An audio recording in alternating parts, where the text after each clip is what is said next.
আচার্য exclusive চ্যানেলে তোমাদের সকলকে স্বাগত জানাই। আজকে আলোচনা করব ক্লাস 8-এ হিস্ট্রি চ্যাপ্টার 2 আঞ্চলিক শক্তির উত্থান থেকে। এইখান থেকে যে সমস্ত তোমাদের 2 নম্বরের কোশ্চেনগুলো হয় সেগুলো নিয়ে আলোচনা করব।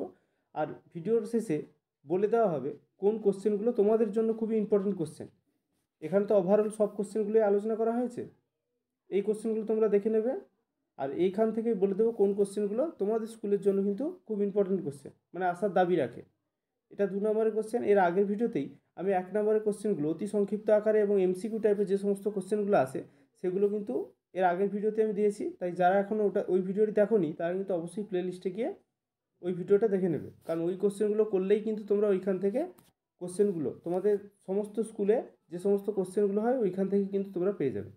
চলো 1 নম্বর কোশ্চেনটা দেখে নেওয়া যাক। কে কীভাবে ও কবে হায়দ্রাবাদে আঞ্চলিক শাসন প্রতিষ্ঠা করেছিলেন? মীর কামারউদ্দিন খান সিদ্দিকী হায়দ্রাবাদে আঞ্চলিক শাসন প্রতিষ্ঠা করেছিলেন।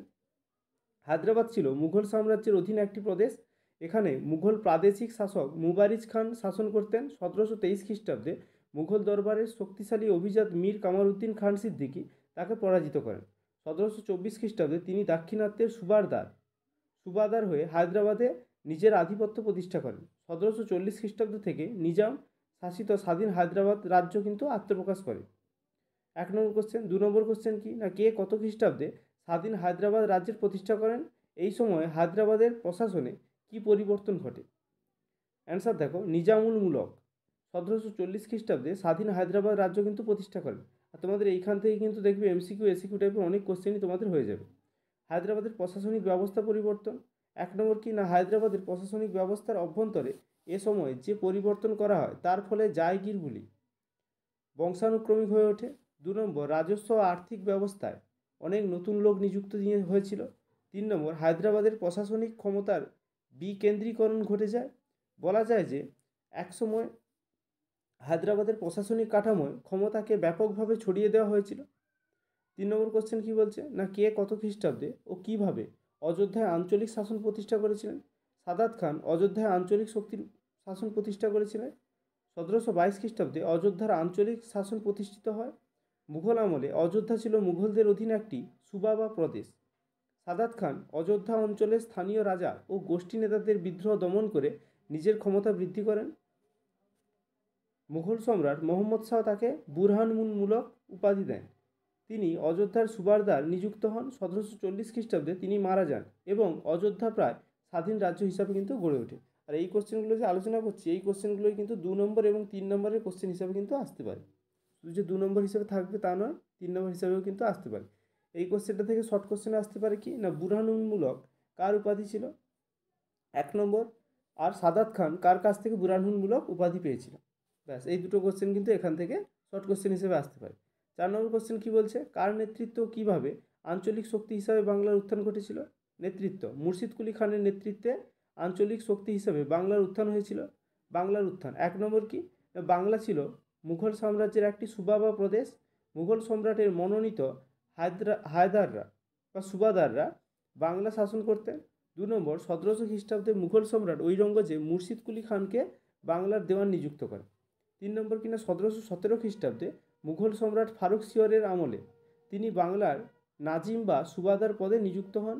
দেওয়ান ও নাজিমের যৌথ দায়িত্ব পাওয়ার পর মুর্শিদ কুলি খানের ক্ষমতা চূড়ান্তভাবে বেড়ে যায়, ফলে আঞ্চলিক শক্তি হিসাবে বাংলার উত্থান ঘটে এবং বাংলায় স্বাধীনতায় পূজা হয়। এত নম্বর স্বাধীনতায় কিন্তু পূজা হয়। তারপর কি বলছে 5 নম্বর কোশ্চেন, ফতেহ চাঁদ কে ছিলেন? না, আনুমানিক 1652 খ্রিস্টাব্দে ভাগ্য পরীক্ষার উদ্দেশ্যে মারোয়ারি ব্যবসায়ী হীরাপদ শাহ রাজস্থান থেকে পাটনায় চলে আসেন। তার বড় ছেলে মানিকচাঁদ ঢাকায় মহাজনী কারবার শুরু করে এবং এরপর বাংলার তৎকালীন নবাব মুর্শিদ কুলি খানের সঙ্গে সুসম্পর্কের জন্য তিনি মুর্শিদাবাদে ব্যবসা শুরু করেন। এই চাঁদেরই ভাগ্নে ছিলেন ফতেহ চাঁদ। দিল্লির মুঘল সম্রাটের দরবারে তার প্রভাব প্রতিপত্তি বৃদ্ধি পেলে মুঘল সম্রাট ফতেহ চাঁদকে জগৎ শেঠ উপাধি প্রদান করেন। এই যে জগৎ শেঠ, এটা কোনো ব্যক্তির উপাধি নয়, কিন্তু একটা বণিক পরিবারের উপাধি এটা, যার প্রকৃত অর্থ হলো জগতের শেঠ। এই উপাধি পরবর্তীকালে পারিবারিক উপাধিতে কিন্তু পরিণত হয়। তাহলে জগৎ শেঠ হলো একটা পারিবারিক উপাধি। 6 নম্বর কোশ্চেন, জগৎ শেঠ কারা? অথবা 18 শতকের মধ্যভাগে জগৎ শেঠরা ছিলেন বাংলার ভাগ্য নিয়ন্ত্রক? ব্যাখ্যা করো। এই কোশ্চেনটা এই দুভাবে হতে পারে।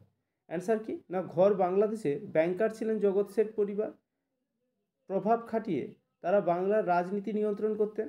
1 নম্বর, জগৎ শেঠ পরিবার বাংলার ভাগ্য নিয়ন্ত্রক জগৎ শেঠ। একদা রাজস্থানের ব্যবসায়ী হীরাপদ শাহের পুত্র মানিক চাঁদ তেজারতি কারবারে ধনী হয়ে ওঠেন। তার ভাগ্নে ফতেহ চাঁদ এই ব্যবসায় আরও উন্নতি করেন, ফলে মুঘল সম্রাট তাকে জগৎ শেঠ উপাধি দেন। 2 নম্বর কি না, আর্থিক সমৃদ্ধি। জগৎ শেঠ পরিবারের টাকসাল, তেজারতি ও হুন্ডির ব্যবসা ছিল। তারা দেশি বিদেশি বণিক এবং প্রয়োজনে নবাবকে টাকা ধার দিতেন। 3 নম্বর কি না, রাজনৈতিক প্রভাব। আর্থিক সম্পর্কের সূত্রে ধনী ও সমাজের উঁচুতলার ব্যক্তিদের সঙ্গে তাদের সম্পর্ক ছিল, ফলে তারা রাজনীতিতে প্রভাব বিস্তার করে। সিরাজ বিরোধী ষড়যন্ত্রে তাদের ভূমিকা ছিল গুরুত্বপূর্ণ। 7 নম্বর কোশ্চেন, এটা খুবই গুরুত্বপূর্ণ কোশ্চেন এবং প্রতিটা স্কুলে আসার মতো কোশ্চেন এই কোশ্চেনটা, তাই এই কোশ্চেনটা ভালোভাবে তোমরা মন দিয়ে দেখবে। বর্গী হলো মারাঠা দস্যু। বর্গী শব্দটি এসেছে মারাঠি শব্দ বর্ষা বা বর্ষি থেকে, যার অর্থ হলো বল্লম। মূলত ভালুক মারার জন্য কিন্তু এই বল্লম ব্যবহৃত হতো। মহারাষ্ট্রের হাটকার নামক যোদ্ধা জনজাতি 7 হাত অ্যালোনা কম্বল এবং এই বর্ষা ব্যবহার করতে বলে এদের বর্গী বলা হতো। ইমাত্রাঠা সাম্রাজ্যের কাছ থেকে তারা যুদ্ধের জন্য, বা মারাঠা সাম্রাজ্যের কাছ থেকে, এটা মারাঠা হবে, মারাঠা সাম্রাজ্যের কাছ থেকে তারা যুদ্ধের জন্য ঘোড়া এবং অস্ত্রশস্ত্র 1742 খ্রিস্টাব্দ থেকে 1751 খ্রিস্টাব্দের মধ্যবর্তীকাল বাংলা উড়িষ্যার মারাঠা সেনাদের লুঠতরাজের ঘটনা সাধারণভাবে বর্গী আক্রমণ নামে কিন্তু পরিচিত। বিভিন্ন আঞ্চলিক শক্তি বর্গীদের নজরানা দিয়ে সন্তুষ্ট রাখতে চেষ্টা করত। নবাব আলীবর্দী খানের আমলে তারা বারংবার বাংলা আক্রমণ করেছিল। বাংলার মানুষের ওপর তারা ভয়ঙ্কর অত্যাচার চালাতো। 8 নম্বর কোশ্চেন, এই কোশ্চেনটাও প্রতিটা স্কুলে আসার মতো কোশ্চেন। ফারুক সিয়রের ফরমান বলতে কী বোঝো, বা ফরমান বলতে কী বোঝায়? ফারুক সিয়রের ফরমান বলতে কী বোঝায়? অ্যান্সার দেখো, ফারুক সিয়র ছিলেন মুঘল সম্রাট। তিনি 1717 খ্রিস্টাব্দ ব্রিটিশ ইস্ট ইন্ডিয়া কোম্পানিকে অনেক সুযোগ সুবিধা দিয়ে যে আদেশ বা ফরমান জারি করেছিলেন তা ফারুক সিয়রের ফরমান নামে কিন্তু পরিচিত। ফারুক সিয়র ফরমান অনুসারে ব্রিটিশ ইস্ট ইন্ডিয়া কোম্পানি বছরে মাত্র 3000 টাকার বিনিময়ে বাংলায় ব্যবসা বাণিজ্য করার অধিকার লাভ করেছিল। এটাই ছিল কিন্তু ফারুক সিয়রের ফরমান। ফারুক সিয়রের ফরমানের গুরুত্ব কী ছিল? এই দুটো কোশ্চেনের মধ্যে তোমাদের কিন্তু একটা কোশ্চেন আসা কিন্তু মানে আসবে, এরকম একটা কোশ্চেন, এই দুটো কোশ্চেনের মধ্যে একটা কোশ্চেন কিন্তু তোমরা পেয়ে যাবে। ফারুক সিয়রের ফরমানের গুরুত্ব কী ছিল না, 1717 খ্রিস্টাব্দে মুঘল সম্রাট ফারুক সিয়র ব্রিটিশ ইস্ট ইন্ডিয়া কোম্পানির জন্য যে আদেশ বা ফরমান জারি করেছিলেন তা ভারতের ইতিহাসে খুব গুরুত্বপূর্ণ ছিল। ফারুক সিয়রের ফরমানের গুরুত্বগুলি কি? 1 নম্বর হচ্ছে বাংলায় অবাধে বাণিজ্য করা। ফারুক সিয়রের ফরমানের জন্য ব্রিটিশ কোম্পানি বাংলায় অবাধে বাণিজ্য করার পথ খুলে গিয়েছিল। 2 নম্বর, বাংলায় ক্ষমতা দখলের পটভূমি রচনা। ফারুক সিয়রের ফরমান লাভ করার ফলে বাংলার নবাবদের সঙ্গে ব্রিটিশ কোম্পানির অর্থনৈতিক ও রাজনৈতিক সংঘাত শুরু হয় এবং ইংরেজরা ক্রমে বাংলার শাসন ক্ষমতা কিন্তু দখল করে। 10 নম্বর কোশ্চেন, দস্তক কি? ইংরেজরা কবে কার কাছ থেকে দস্তক ব্যবহারের অধিকার লাভ করে? দস্তক বলতে বোঝায় বাণিজ্যিক ছাড়পত্রকে। 1717 খ্রিস্টাব্দে মুঘল সম্রাট ফারুক সিয়রের ইংরেজ ইস্ট ইন্ডিয়া কোম্পানিকে ফরমান প্রদান করেছিলেন। এই ফরমানে তিনি ইংরেজ কোম্পানিকে বাংলার বাণিজ্যে দস্তক ব্যবহারের অধিকার প্রদান করেন। ইংরেজরা 1717 খ্রিস্টাব্দে দস্তক লাভ করেছিল। মুঘল সম্রাট ফারুক সিয়রের কাছ থেকে ইংরেজ ইস্ট ইন্ডিয়া কোম্পানি দস্তক লাভ করেছিল। আর এই কোশ্চেনগুলো অবশ্যই তোমরা কিন্তু খাতায় নোট ডাউন করে রাখবে, তাহলে কিন্তু তোমাদের ফার্স্ট সামেটিভে কোনো প্রকার অসুবিধা কিন্তু ঘটবে না। এই কোশ্চেনগুলো করলেই কিন্তু এখান থেকেই তোমরা 100% কমন পেয়ে যাবে, কারণ এর বাইরে কিন্তু আর কোশ্চেন হয় না। আর তার সঙ্গে সঙ্গে 2 নম্বরের কোশ্চেনগুলো যেগুলোতে ইম্পর্টেন্ট সেগুলো ভিডিওর শেষে আমি বলে দেবো, দেখতে থাকো। 11 নম্বর কোশ্চেন বলছে, আলীনগরের সন্ধি কত খ্রিস্টাব্দে ও কাদের মধ্যে স্বাক্ষরিত হয়? এই সন্ধির শর্ত কী ছিল? এই কোশ্চেনটাও খুব ইম্পর্টেন্ট কোশ্চেন। 1757 খ্রিস্টাব্দে 9 ফেব্রুয়ারি আলীনগরের সন্ধি স্বাক্ষরিত হয়। বাংলার নবাব সিরাজউদ্দৌলা ও ব্রিটিশ ইস্ট ইন্ডিয়া কোম্পানির মধ্যে আলীনগরের সন্ধি স্বাক্ষরিত হয়। আলীনগরের সন্ধির শর্ত কী ছিল না, আলীনগরের সন্ধিতে সিরাজউদ্দৌলা ইংরেজ কোম্পানি প্রায় সব শর্তই মেনে নেন। এই সন্ধির অন্যতম শর্ত ছিল, 1 নম্বর শর্ত কিনা, কোম্পানি কলকাতায় দুর্গ ও টাঁকশাল নির্মাণ করতে পারবে। 2 নম্বর, বাংলায় ইংরেজরা বিনা শুল্কে বাণিজ্য করতে পারবে। 12 নম্বর কোশ্চেন বলছে পলাশির লুণ্ঠন কাকে বলে। এই কোশ্চেনটাও খুবই ইম্পর্টেন্ট, প্রতিটা স্কুলে আসার মতো একটা কোশ্চেন। 1757 খ্রিস্টাব্দে পলাশির যুদ্ধে ব্রিটিশ কোম্পানি জয়লাভ করে। ইংরেজরা সিরাজউদ্দৌলাকে সরিয়ে মীর জাফরকে বাংলার নবাব পদে বসান। পলাশির যুদ্ধের পর ব্রিটিশ কোম্পানি বিভিন্নভাবে নবাব মীর জাফরের কাছ থেকে প্রচুর অর্থ আদায় করে। রবার্ট ক্লাইভ সহ কোম্পানির উচ্চপদস্থ কর্মচারীরাও ব্যক্তিগতভাবে প্রচুর অর্থ নেয়। কোম্পানির পক্ষ থেকে প্রচুর অর্থ লুণ্ঠন করে ব্রিটেনে পাঠিয়ে দেওয়া হয়। সব মিলিয়ে প্রায় 3 কোটি টাকার সম্পদ ইংরেজরা আদায় করে। পলাশির যুদ্ধের পর মীর জাফরের কাছ থেকে ইংরেজদের অর্থ আত্মসাৎকে পলাশির লুণ্ঠন বলা হয়। 13 নম্বর কোশ্চেন বক্সারের যুদ্ধের ফলাফল কী ছিল বা ফল কী ছিল। বক্সারের যুদ্ধের ফলাফল 1 নম্বর বক্সারের যুদ্ধ জয়লাভের ফলে বাংলায় ইংরেজ ঔপনিবেশিক শাসন পাকাপোক্ত হয়। 2 নম্বর অযোধ্যার নবাব অপমানজনক শর্তে ইংরেজদের মিত্রতা লাভ করেন। 3 নম্বর মুঘল সম্রাট কোম্পানির দেওয়া বৃত্তি লাভ করে সন্তুষ্ট থাকেন। 4 নম্বর উত্তর ভারতে ইংরেজ শাসন প্রতিষ্ঠার পথ পরিষ্কার হয়। 5 নম্বর ইংরেজরা বাংলায় যথেষ্ট লুঠত রাজ চালায়। মীর জাফরকে আবার নবাবের পদে বসানো হয় বটে, কিন্তু বাংলায় এই গুরুত্বপূর্ণ রাজনৈতিক পটবিবর্তনের পরিপ্রেক্ষিতে ইংল্যান্ডের কোম্পানি কর্তৃপক্ষ ক্লাইভকে আবার দ্বিতীয়বারের জন্য ভারতে পাঠায় ইংরেজ আধিপত্যকে পাকাপোক্ত ভিতের ওপর প্রতিষ্ঠা করার জন্য। 14 নম্বর কোশ্চেন কী বলছে অষ্টাদশ শতকের দ্বিতীয় ভাগে বাংলায় দ্বৈত শাসন ব্যবস্থা বলতে কী বোঝো। এই কোশ্চেনটাও খুবই ইম্পর্টেন্ট কোশ্চেন। 1765 খ্রিস্টাব্দে মুঘল সম্রাট দ্বিতীয় শাহ আলমের কাছ থেকে ব্রিটিশ কোম্পানি সুবা বাংলার দেওয়ানি অধিকার লাভ করে।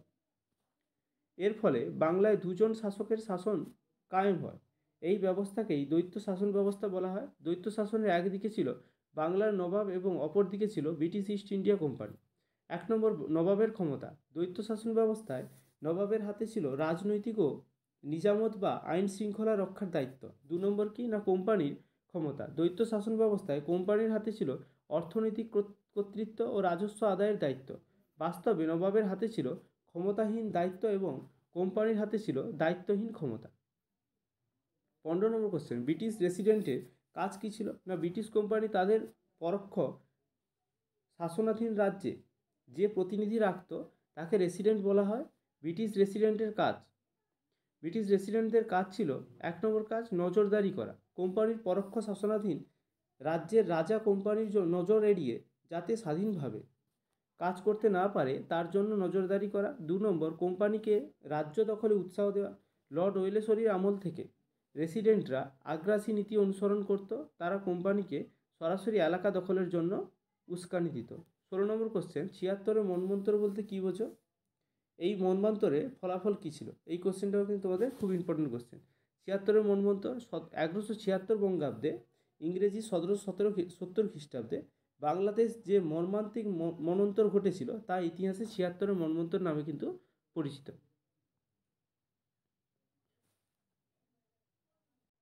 ফলাফলটা দেখে নেব।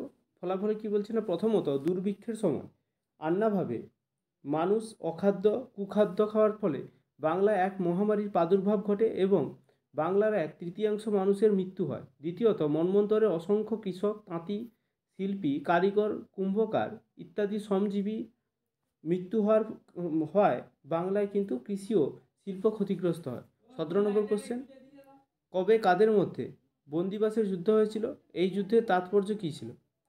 ভারতে ইঙ্গ ফরাসি প্রভুত্ব প্রতিষ্ঠার দ্বন্দ্বে বন্দিবাসের যুদ্ধ ছিল শেষ যুদ্ধ,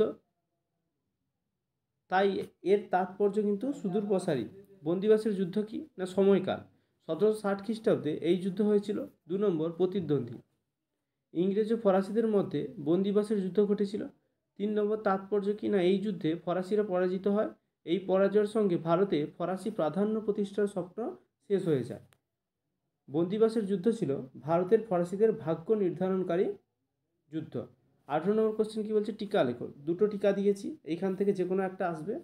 অধীনতামূলক মিত্রতা নীতি কী না বাংলার গভর্নর জেনারেল লর্ড ওয়েলেসলি 1798 খ্রিস্টাব্দে অধীনতামূলক মিত্রতা নীতি কিন্তু প্রবর্তন করেন। ভারতে ব্রিটিশ সাম্রাজ্যের বিস্তার ঘটানোর লক্ষ্যে তিনি এই নীতির শর্ত মেনে নেওয়ার জন্য দেশীয় রাজাদের উপর চাপ সৃষ্টি করেন। শর্ত কী ছিল না এই নীতির শর্তগুলি ছিল নিম্নরূপ। 1 নম্বর অধীনতামূলক মিত্রতা নীতি গ্রহণকারী রাজ্যকে অভ্যন্তরীণ বিপদ ও বৈদেশিক আক্রমণ থেকে ইস্ট ইন্ডিয়া কোম্পানি রক্ষা করবে। 2 নম্বর, ইংরেজ সেনাবাহিনীর ব্যয়ভার মিত্রতা নীতি গ্রহণকারী রাজ্যকে বহন করতে হবে। 3 নম্বর, ক্ষুদ্র রাজ্যগুলিকে সেনাবাহিনীর ব্যয়ের জন্য জমির পরিবর্তে কোম্পানিকে নগদ অর্থ দিতে হবে। 4 নম্বর, মিত্রতায় আবদ্ধ রাজ্যগুলি কোম্পানির অনুমতি ব্যতীত কোনো ইউরোপীয়কে সেনাবাহিনীতে নিয়োগ করতে পারবে না ইত্যাদি। কি মিত্রতা নীতি গ্রহণকারী রাজ্য? অধীনতামূলক মিত্রতা নীতি প্রথম গ্রহণ করেছিল নিজাম শাসিত হায়দ্রাবাদ রাজ্য। এই কোশ্চেনটা খুবই ইম্পর্টেন্ট শর্ট কোশ্চেনের জন্য। অধীনতামূলক মিত্রতা নীতি প্রথম কোন রাজ্য গ্রহণ করেছিল? এছাড়া অযোধ্যা, কর্ণাটক, তাঞ্জোর, সুরাট ইত্যাদি রাজ্য কিন্তু ব্রিটিশদের অন্তর্ভুক্ত হয়। অধীনতামূলক মিত্রতা নীতির ফলে ভারতে কিন্তু ইংরেজ কোম্পানির শক্তি ও সম্পদ বৃদ্ধি। 18 নম্বর কোশ্চেন হয়ে গেল। 19 নম্বর কোশ্চেন অর্থাৎ শেষ কোশ্চেন, টিকা লেখো। সত্যবিলোম নীতি কি? 1848 খ্রিস্টাব্দে গভর্নর জেনারেল লর্ড ডালহাউসি ভারতে এসে সত্যবিলোম নীতি প্রয়োগ করেন। উদ্দেশ্য কিনা সত্যবিলোম নীতি গ্রহণের পিছনে লর্ড ডালহাউসির প্রধান উদ্দেশ্য ছিল যত বেশি সংখ্যক ভারতীয় রাজ্যগুলিকে প্রত্যক্ষ ব্রিটিশ শাসনাধীন নিয়ে আসা যায় ততই লাভ। শর্তাবলী কী ছিল না, সত্যবিলোম নীতির প্রধান শর্তগুলি হলো: 1 নম্বর, কোম্পানি সৃষ্ট কোনো দেশীয় রাজ্যের বাজার পুত্র সন্তান না থাকলে সেই রাজা কোনো দত্তক পুত্র গ্রহণ করতে পারবে না এবং রাজ্যটি তখন ব্রিটিশ সাম্রাজ্যভুক্ত হবে। 2 নম্বর, এছাড়াও দত্তক নিতে চাইলে কোম্পানির অনুমতি নিতে হবে ইংরেজ আশ্রিত দেশীয় রাজ্যগুলিকে। 3 নম্বর পয়েন্টে একমাত্র দেশীয় স্বাধীন রাজ্যগুলির ব্যাপারে কোম্পানি নিরপেক্ষ থাকবে। চুক্তিবদ্ধ রাজ্যসমূহ। ডালহৌসি এই নীতি প্রয়োগ করে কোলবা, সাতারা, ভগত, সম্বলপুর, নাগপুর ইত্যাদি রাজ্য কিন্তু ব্রিটিশ সাম্রাজ্যভুক্ত করেন। এই ছিল তোমাদের এই চ্যাপ্টার থেকে সমস্ত 2 নম্বরের কোশ্চেনগুলো। এর মধ্যে যেগুলো তোমরা করে রাখবে, এক হচ্ছে পলাশির লুণ্ঠন, 2 হচ্ছে বর্গী কারা, যেগুলো বলছি সেগুলোর সাইডে স্টার মার্ক দিয়ে রাখো। আর এই যে 2টো টিকা বললাম, এই 2টো টিকা বক্সারের যুদ্ধের ফলাফল করবে। আর হচ্ছে ফারুক সিয়ারের ফরমানের গুরুত্ব, এবং যেটা ছিল ফারুক সিয়ারের ফরমান বলতে কী বোঝো আর দ্বৈত শাসন ব্যবস্থা বলতে কী বোঝো। এই ছিল তোমাদের এই কোশ্চেনগুলো। এই কোশ্চেনগুলোই তোমরা করে রাখলে কিন্তু এখান থেকেই তোমরা 100% গ্যারান্টি সহকারে বলতে পারি সমস্ত স্কুলে এই কোশ্চেনগুলোর বাইরে কিন্তু কোশ্চেন হবে না 2 নম্বর এবং 3 নম্বরে। তাই এগুলো কিন্তু অবশ্যই তোমরা দেখে নেবে। আর এই চ্যানেলে ইতিহাস, ভূগোল, জীবন বিজ্ঞান পড়ানো হবে। সোমবার মঙ্গলবার কিন্তু ক্লাস 10-এর ভিডিও দেব, আর বুধবার বৃহস্পতিবার ক্লাস 9 নিয়ে আলোচনা করব, আর শুক্রবার শনিবার কিন্তু ক্লাস 8 এবং রবিবার ক্লাস 7। সবাই মন দিয়ে ভালো করে পড়াশোনা করো, আর এই শিডিউল মেনেই কিন্তু তোমাদের ক্লাস হবে। অবশ্যই তোমরা মন দিয়ে ভালো করে পড়াশোনা করবে, আর এই কোশ্চেনগুলো যে বললাম এগুলো ভালো করে খাতায় নোট ডাউন করে পড়তে থাকো, কারণ তোমাদের দেখতে দেখতে ফেব্রুয়ারি মাস পড়ে গেছে। ফেব্রুয়ারি মাস শেষ হবে, মার্চ মাস শেষ হবে, আর এপ্রিল মাসের ফার্স্ট উইক থেকে কিন্তু সমস্ত স্কুলগুলোতে এক্সাম কিন্তু চালু হয়ে যাবে। তাই অবশ্যই মন দিয়ে পড়ো। আজকের এই পর্যন্ত থাকলো। Thank you.